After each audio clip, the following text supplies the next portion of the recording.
sebagai dagangan politik, oh gampang diomongkan, Bung. Gampang, semua orang ngomong, toleran, empati, ini tai kucing itu semuanya. Karena isinya tidak seperti itu. Nah, oke. Nah, ini Bung, dari ada itu. modal dasar masyarakat seperti itu, tidak toleran untuk hal yang kecil-kecil tadi, iya, terhadap perbedaan. Kemudian negara ternyata juga tidak punya kepedulian. Nggak peduli. Nah, terus bagaimana kita harus menyelesaikan masalah ini?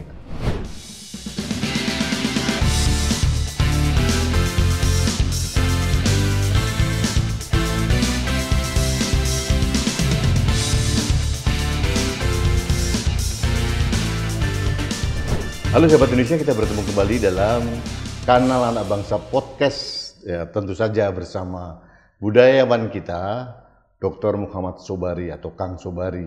Kali ini saya akan membahas tentang fenomena di masyarakat yang beberapa tempat masih terjadi aksi intoleransi kepada umat beragama lain. Kemarin yang terjadi yang paling mengenaskan di Tangerang Selatan.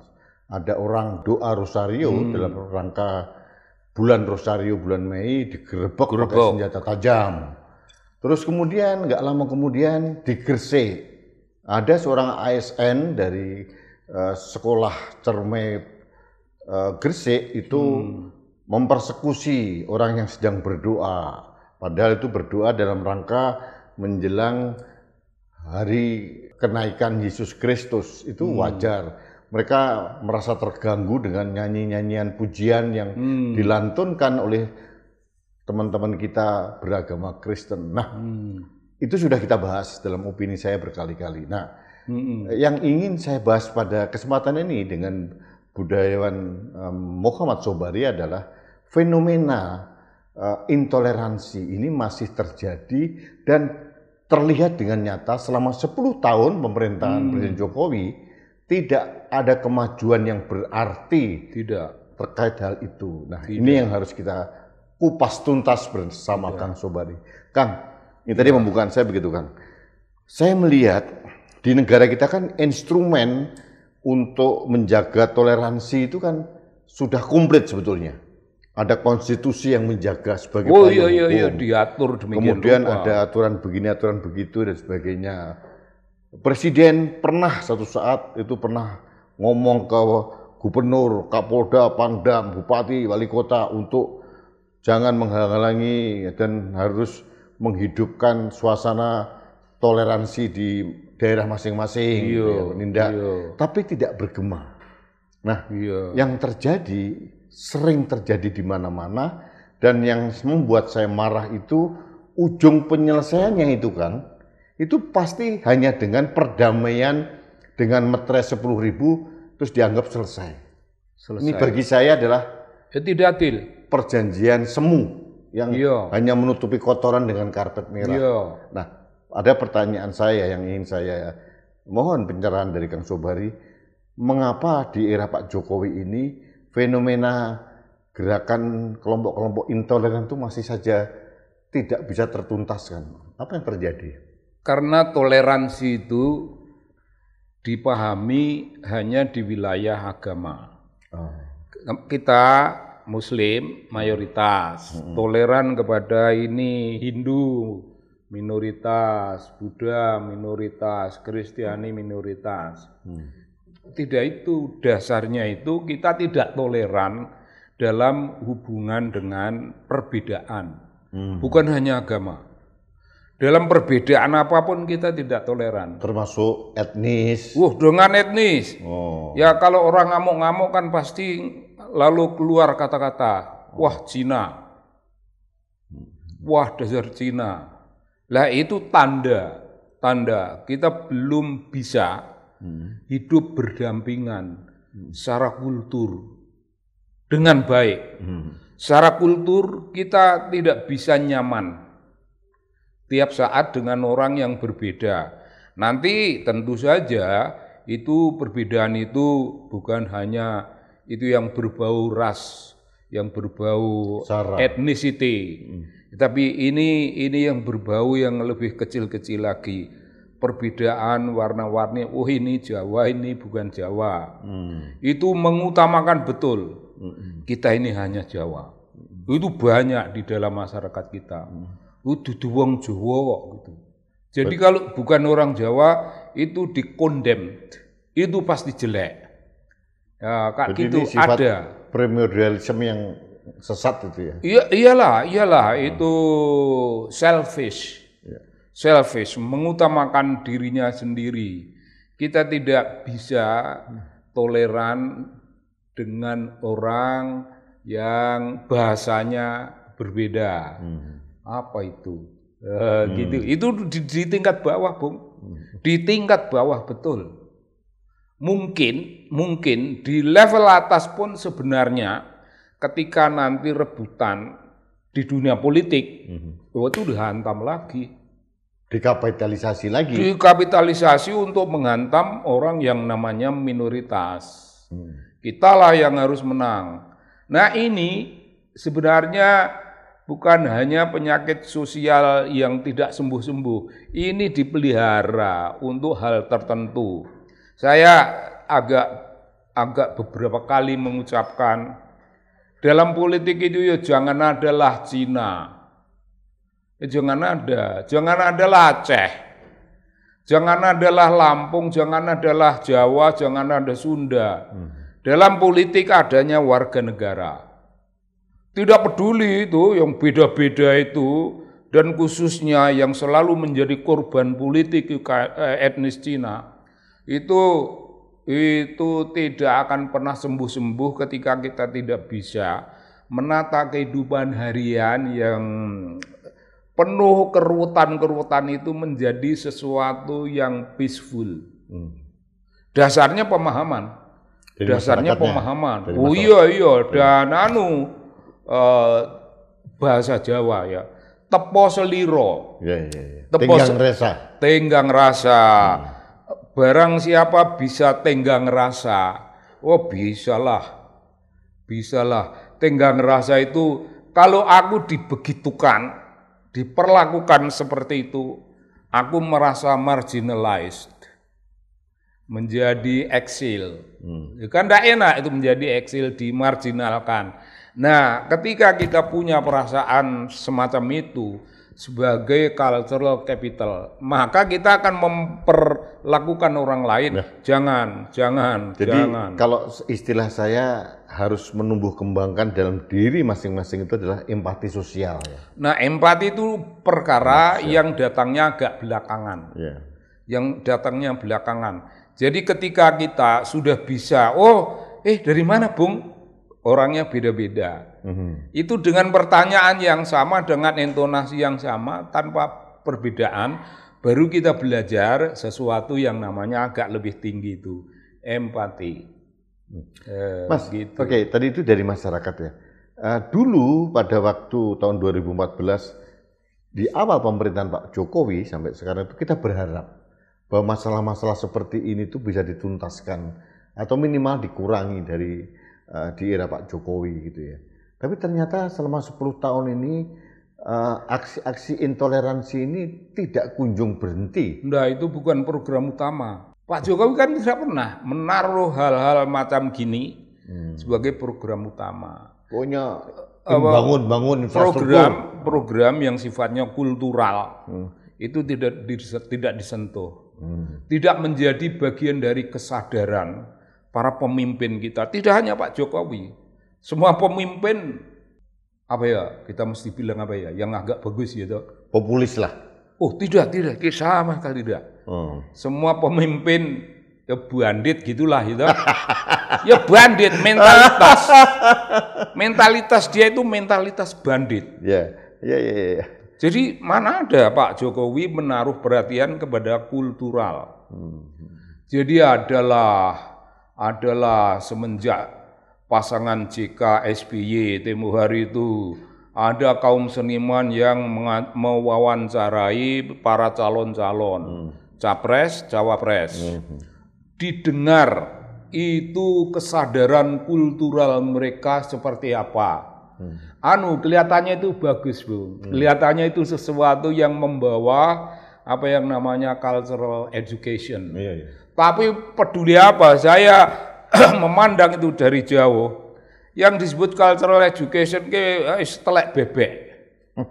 Artinya SBY ditanya kesadaran kulturnya bagaimana, kemampuan dia menempatkan diri pada posisi etnisnya orang lain, menempatkan diri pada posisi agamanya orang lain.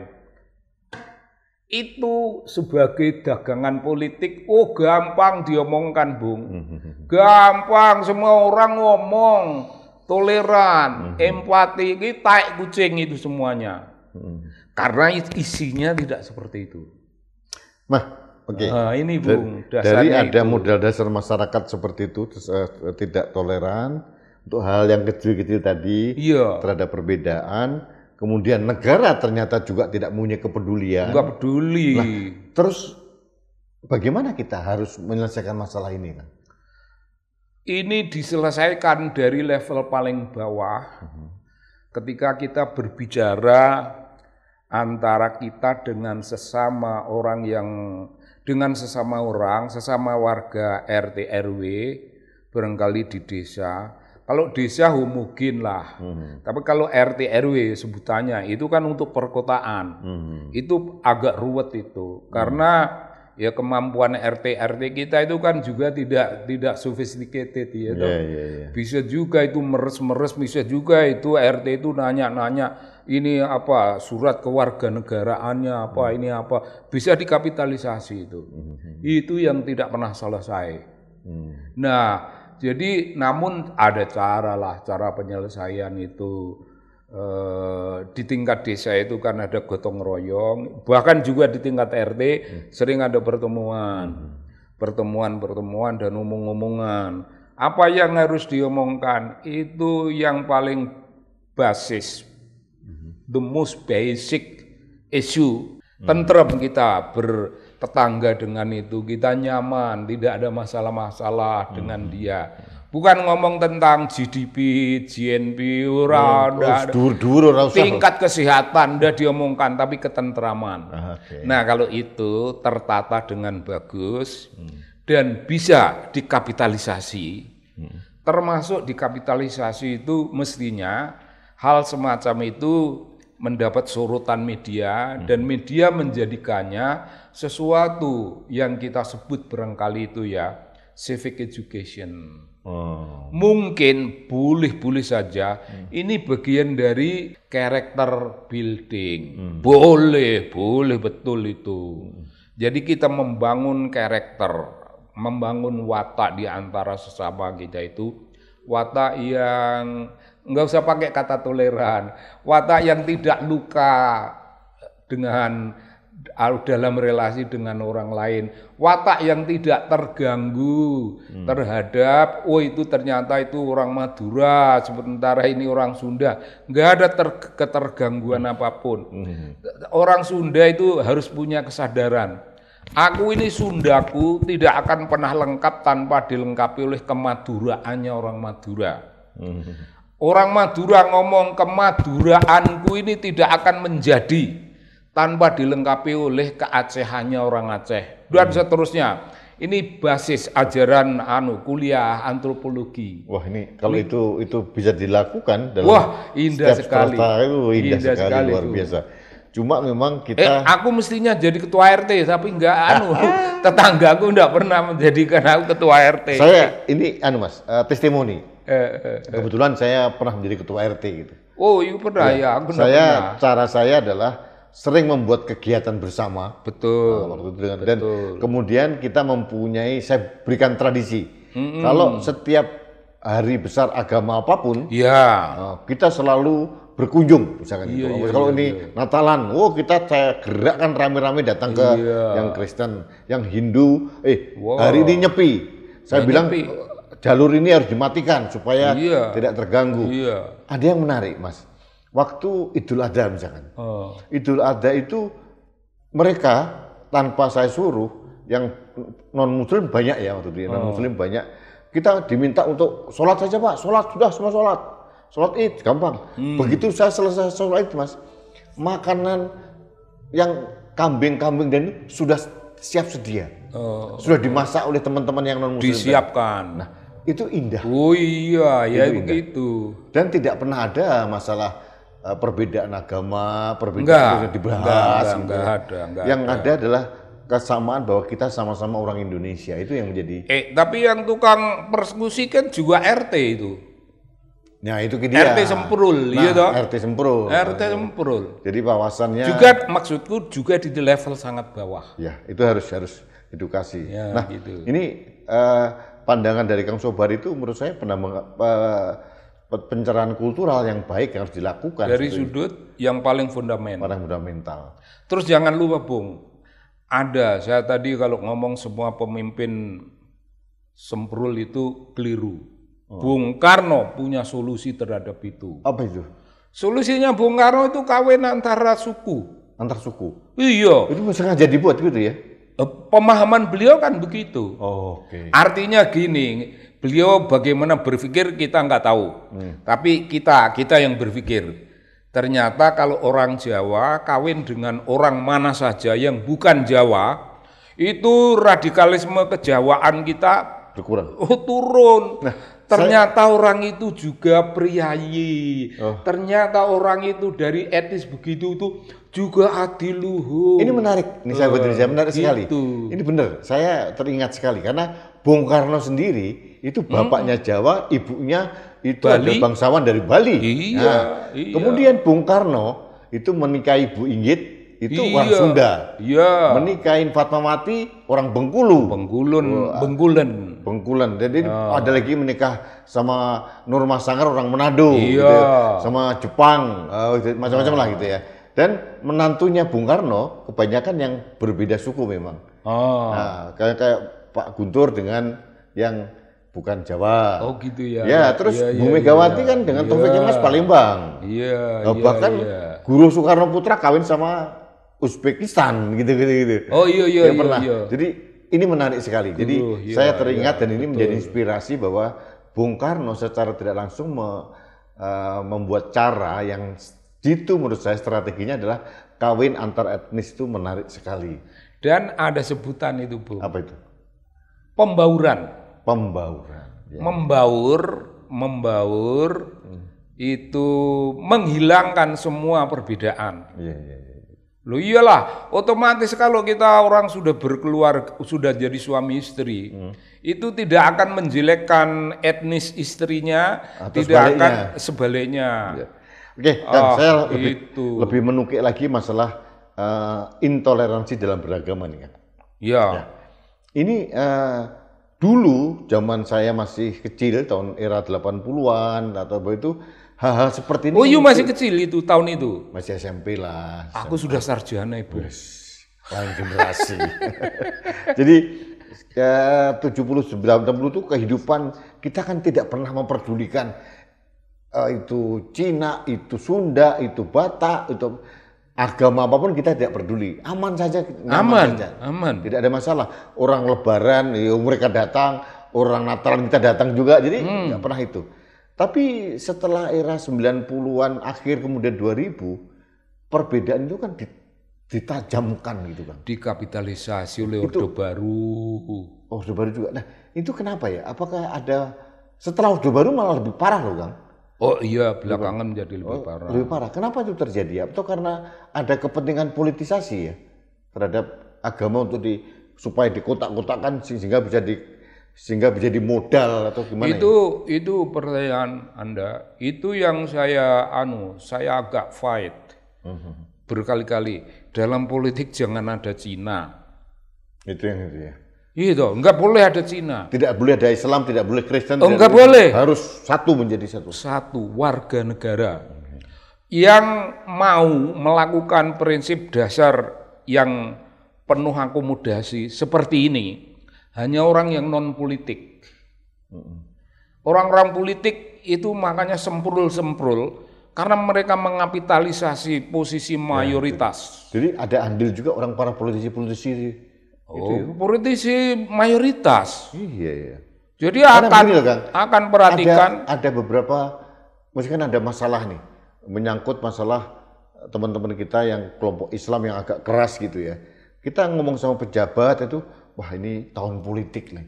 Nanti kalau kita nanti tidak mendukung dia, kayak gitu tuh. Itu statement goblok. Nah itu dia. Itu tidak pernah ada tahun politik bagi orang kayak saya. Iya. Bagi Anda. Iya. Nggak ada tahun politik. Tiap hari itu tahun politik. Iya. Karena everything is politics. Ya, karena kita tidak pernah punya kepentingan Iya. jabatan. Ya, kalau orang-orang yang kepentingan kita Bung, membangun sesuatu peacefulness dalam hidup ini. Iya. Nah, Sahabat Indonesia, saya gitu. mau sedikit informasi. Saya sama Kang Sobari itu berteman dengan banyak orang ya. Ada Banyak yang orang. namanya Pak Bernard Kensonda itu mantan Iya. Kasal, Kristen yang taat. Iya. Kita berteman baik sekali. Ada teman juga dari etnis apapun, dari suku apapun. Bali, Sunda. Oh, indah sekali. Ada teman saya Pak TB Hasanuddin itu orang Sunda sekali, Sunda. tapi kita akrab karena kita tidak PDIP.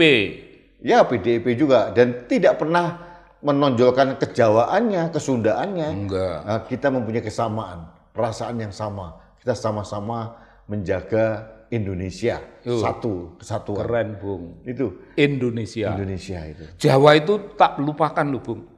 Kampungku itu udah jauh. Iya. Karena di depanku itu Indonesia. Siap. Mas, ada beberapa dulu ada 4 fondasi kebangsaan kita, karena nggak tahu Mas Rudi setuju atau tidak, itu sering dikatakan 4 konsensus kebangsaan, Pancasila, NKRI, kemudian UUD 45 dan kebinekaan. Itu menjadi konsensus. Iya. Tapi sering banget itu hanya menjadi jargon bagi para politisi dan pejabat gitu ya, untuk kata-kata manis gitu ya.